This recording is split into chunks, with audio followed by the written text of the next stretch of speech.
Welkom bij Netgear en leuk dat je kijkt.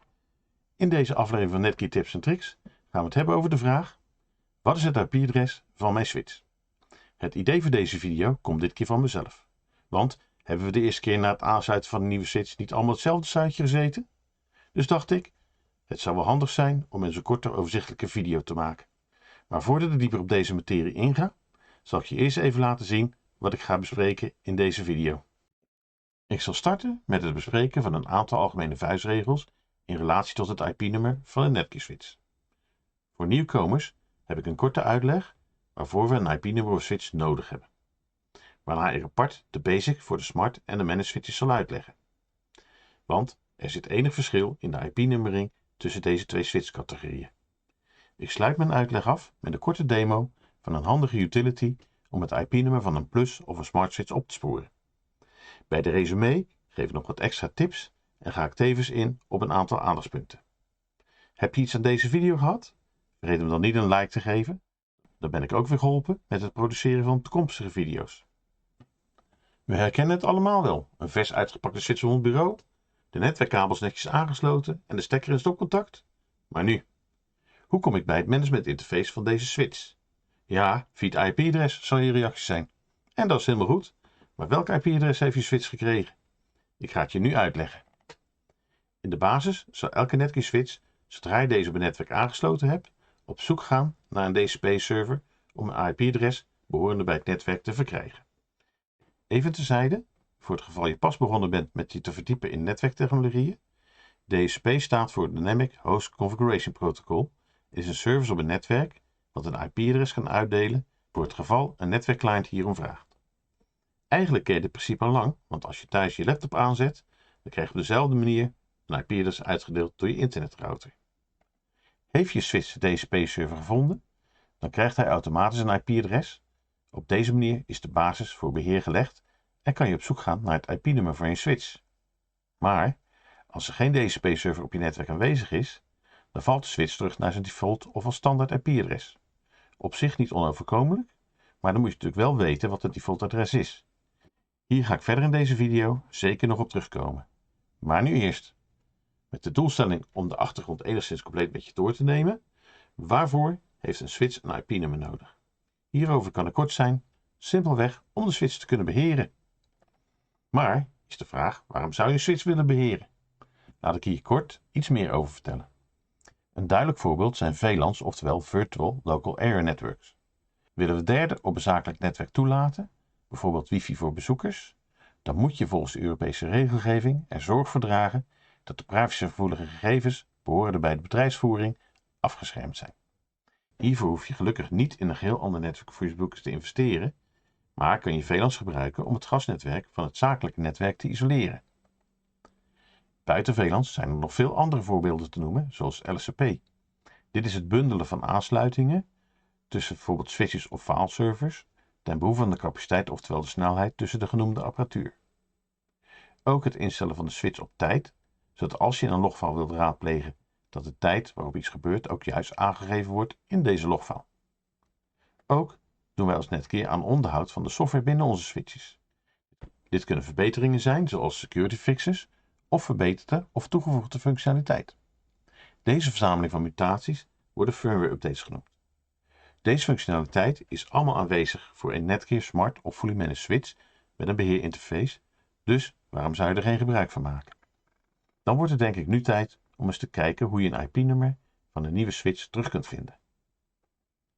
Laten we eerst eens kijken naar de situatie voor het geval je nog geen netwerk hebt of als er geen DHCP-server op je netwerk aanwezig is. Elke Netgear switch met een management interface heeft een vast IP-nummer waarop deze terugvalt voor het geval er geen DHCP-server binnen bereik is. Dus als je switch nadat deze op het netwerk is aangesloten geen antwoord krijgt van een DHCP-server, dan zal deze switch terugvallen naar zijn standaard IP-adres. Dit standaard IP-adres is voor elke Netgear switch-categorie hetzelfde. Namelijk 192.168.0.239.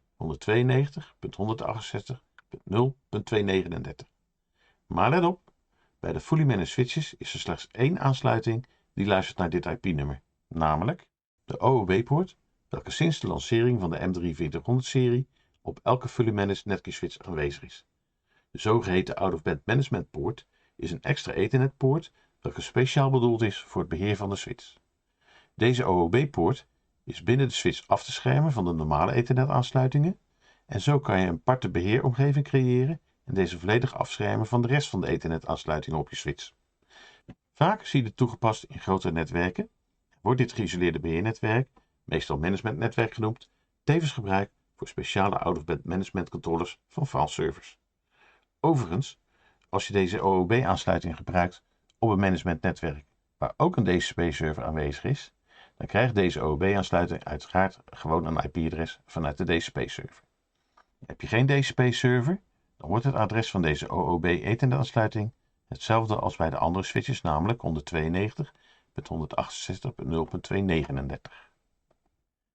Om een Netgear switch rechtstreeks vanuit een default IP-adres te beheren, dien je de TCP-stellingen van je notebook tijdelijk aan te passen. Je moet dan kiezen voor een IP-adres uit de 192.168.0 range. Voor het laatste nummer, het langgedeelte, mag je alles tussen de 1 en 254 invullen, behalve 239, want dat IP-adres is alleen gebruikt voor de switch zelf. In dit voorbeeld stel ik het IP-adres in op 192.168.0.111 met het netmask 255.255.255.0. Start je in een browser, bijvoorbeeld Firefox op, en geef je in de adresbalk het IP-adres 192.168.0.239 op, dan verschijnt automatisch het loginscherm van de switch in beeld. Ben je ingelogd? Dan kan je gelijk het IP-nummer van de switch aanpassen naar het IP-adres wat je voor deze switch wilt gaan gebruiken. Meer hierover in de resume op het einde van deze video. Bekijken we de situatie vanuit een normale ethernetaansluiting op een fully managed switch, met de veronderstelling dat je nog steeds geen DHCP-server in je netwerk hebt, dan vallen de normale ethernetaansluiting gezien vanuit de OOB-poort in een andere IP-range. Deze range staat bekend onder de naam VLAN 1, wat weer standaard is voor elke Netgear switch.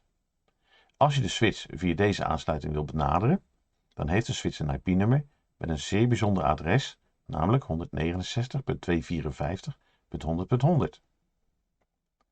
Maar wat is nou precies bijzonder aan dit IP-adres 169.254.100.100?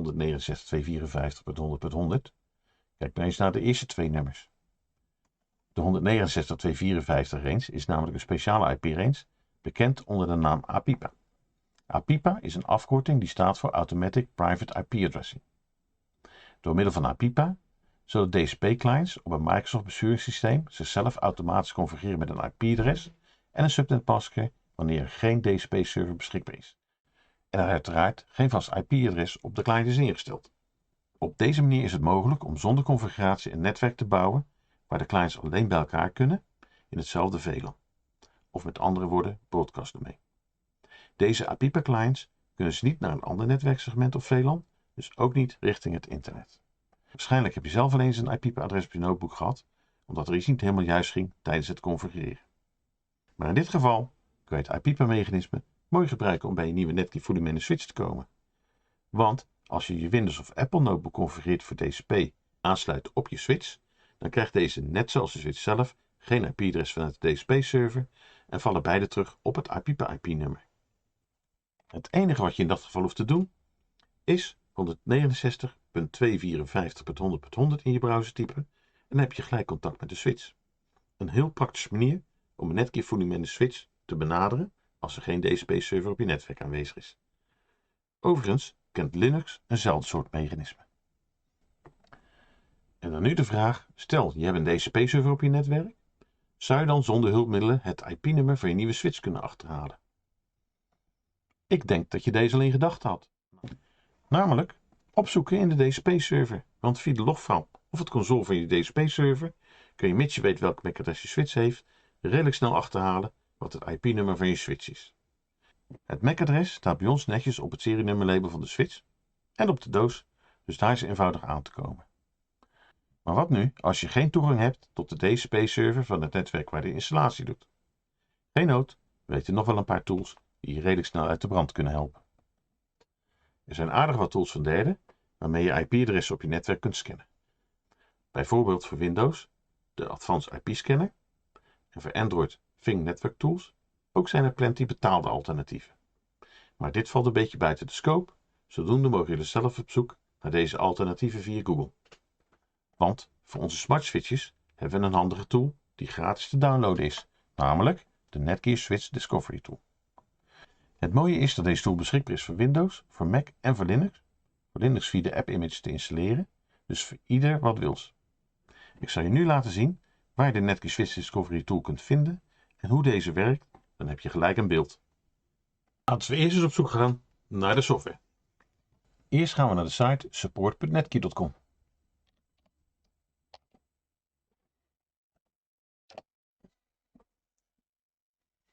Hier typen we het model in van de switch die je hebt. Ik kies even de GS724TPP. Kunnen we nu naar Downloads. Dan zien we hier de Switch Discovery Tool voor Windows. We klikken hier op Download. We saven het bestand en wachten af tot het bestand binnen is en daarna kunnen we het installeren. Heb je deze utility geïnstalleerd en je hebt opgestart, dan kan je hier kiezen van welk Ethernet segment je wil gaan testen. Nu heb ik maar één Ethernet segment, dus ze laten geen meerdere zien. Dus selecteer ik dit segment. Ik klik op Start Searching en nu scant de utility compleet mijn netwerk af. Dit duurt eventjes, dus we moeten even geduld hebben, ook gezien het aantal switches wat ik hier heb draaien. En is die klaar, dan laat hij alle switches keurig netjes op een rijtje zien. Ik zie keurig netjes de MAC-adressen, de IP-nummers en de softwareversies. En via een klik op de admin page kan ik keurig netjes bij mijn switch. Dan sluit ik af met wat tips en aandachtspunten. Er is een speciale tool voor Netgear Managed Switches bekend onder de naam NMS300.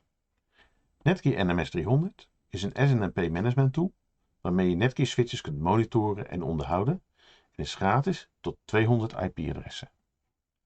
Maar de tip die ik graag meegeef is dat het meestal gebruikelijk is om je vaste resources binnen je netwerk ook een vast IP-nummer te geven.